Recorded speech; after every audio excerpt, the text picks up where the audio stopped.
You have passed the 13 gates. And you come to my table to play the game of life and death. Your stake is wagered. I refuse none who come here. Yet, I say, turn back. Well, I can't turn back or else I wouldn't have a review. This is Stryker of Enyo, and this is my game review of Hand of Fate, available on PC, PlayStation 4, and Xbox One. So this game was part funded through a Kickstarter crowdfunding campaign in 2013, and a full-blown version followed in February of 2015. Hand of Fate is a unique blend of game mechanics, incorporating roguelite and deck-building elements along with, wait for it, action RPG. Say what? I know, it sounds interesting, doesn't it? The player takes on the role of a nameless hero that meets a strange dealer, voiced by Anthony Scordi.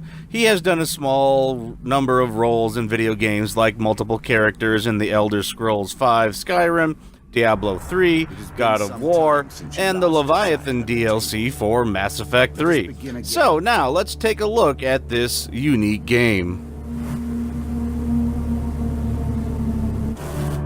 Hand of Fate is derived from the concept of tabletop role-playing games, with a few additions. The dealer will shuffle a deck of cards, and how they're dealt will determine how your adventure plays out. So there is a bit of randomness to it, and unlocking more cards will give the player more options, so it's never the same playthrough twice. To progress, the player must complete a dungeon by exploring an unknown number of floors, which consist of a series of face-down encounter cards dealt from the combined deck of both player and the dealer.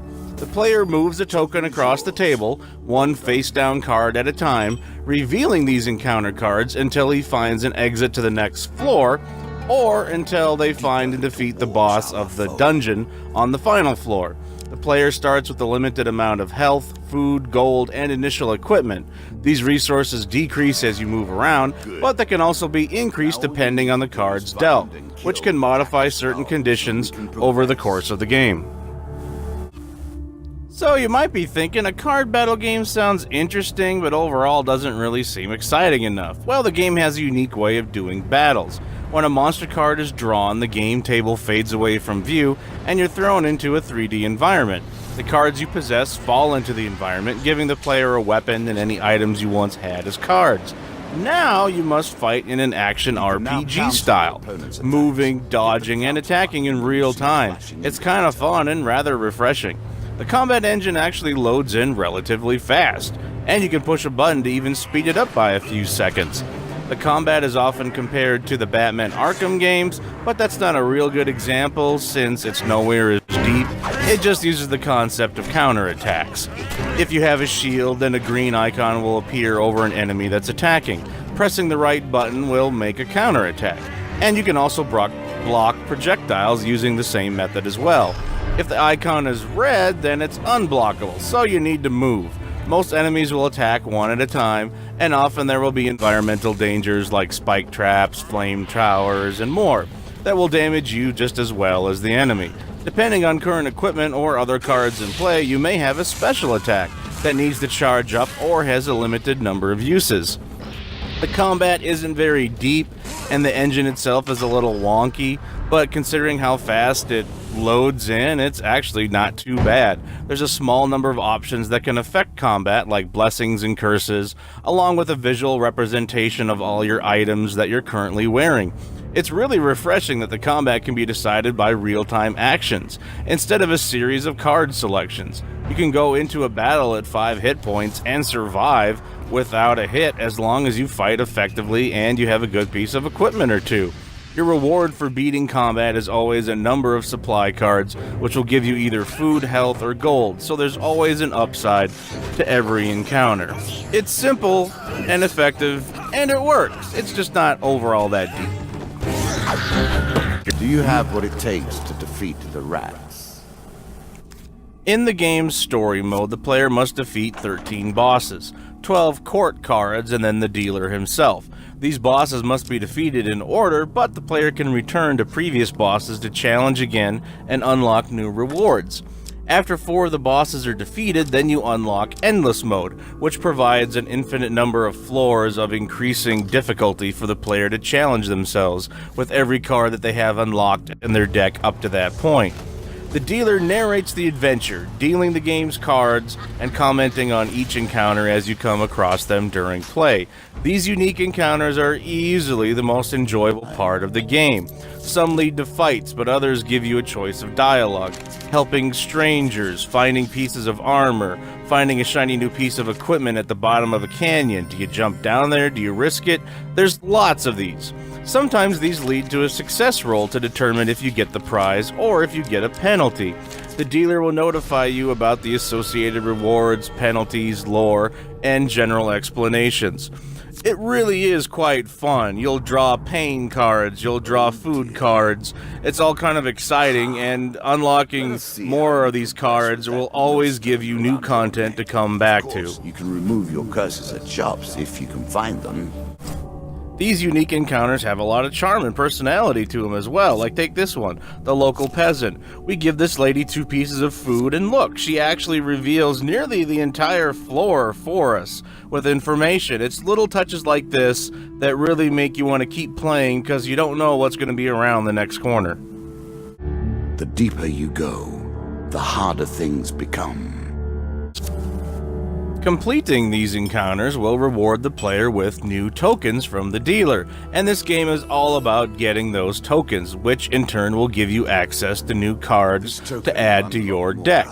On starting a new game, the player is only giving a starting deck of about a dozen cards, consisting of equipment and encounter cards. The player earns more cards as they progress in the game, which they can use to customize their deck up to a fixed size. You can always select a recommended deck that will auto-balance both decks of cards, so you can begin the next session right away without too much fuss. But those that take the time can customize your experience for the better. Sure, this means you can stack the deck in your favor to a degree, giving yourself more helpful cards that shower the player in easy equipment and supplies, and swap in the type of encounter cards that give you a better chance for success. But that also means you won't receive any new tokens from the dealer, which means you won't get access to new cards to add to your deck, so the game's gonna start to feel kind of the same after a while. Any tokens earned in Endless Mode will unlock upon your death, rewarding you with new cards that can be used in Story Mode as well.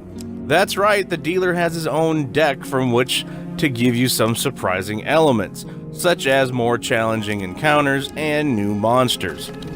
As you complete these, you will be rewarded with a token from the dealer.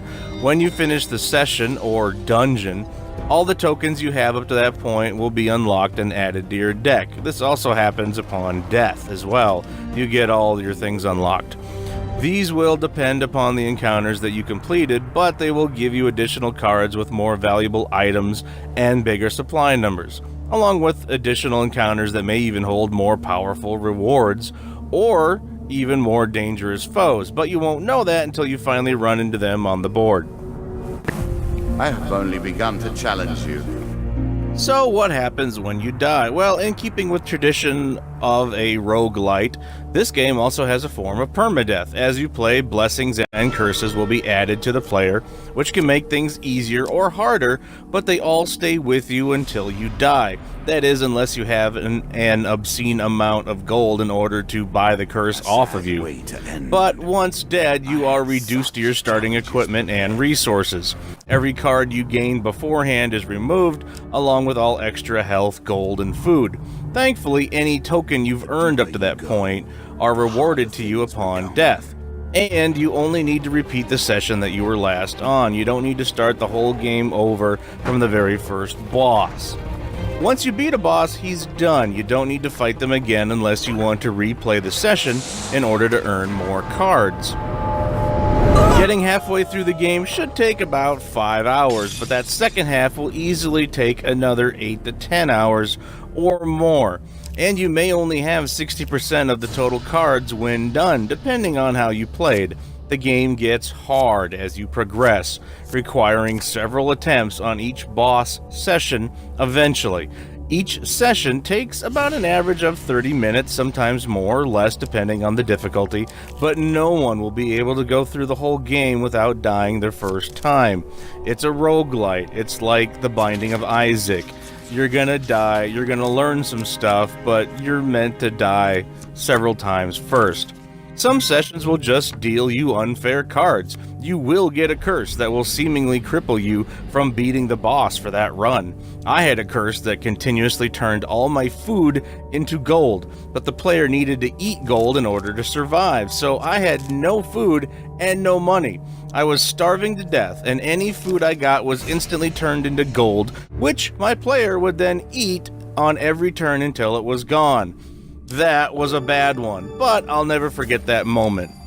Events can include meetings with new characters, exploring local taverns for info, enemy encounters, shops to buy and sell cards, or chance events that may benefit or hinder the player. It has been some time since you last sat at the table. Let us begin again. Hand of Fate is a nice surprise for anybody that likes card collecting games or choose your own adventure aspects in video games. The cards are displayed in a very simplistic woodcut engraving style, which has a charming feel to it. The dealer's voice is absolutely perfect fit for the dangerous world that this game creates. The combat is rather simple, and even though I wish there was more complexity to it, they keep it simple enough so that it doesn't overstay its welcome. You can play several minutes at a time without running into combat, and when you do, it can be brief, so it never really feels like it gets in the way. I like reading the stories presented in the encounter cards. Some had multiple parts, while others had a surprise or two. It's a shame that the narrator doesn't read off more of the dialogue, but that's a small little gripe. As long as you have new cards to unlock, there's always something new to discover. The story mode will give you a guaranteed 15 hours of play, depending on the difficulty, but keep it on normal, because when you go down to easy, you can really breeze through this game. While Endless Mode is easily worth another 5 hours of play on its own, you could actually spend a lot more time in it. It really does have that quality of just one more game, since many sessions can be over in 20 minutes. For a Kickstarter game developed by 15 people, this game is surprisingly addictive and a very fun adventure. Any faults I have with it are very minor and could easily be fixed in the planned sequel. As for me, I think you have but proven that I must defeat you entirely. I give it a score of 78. It's good, almost great.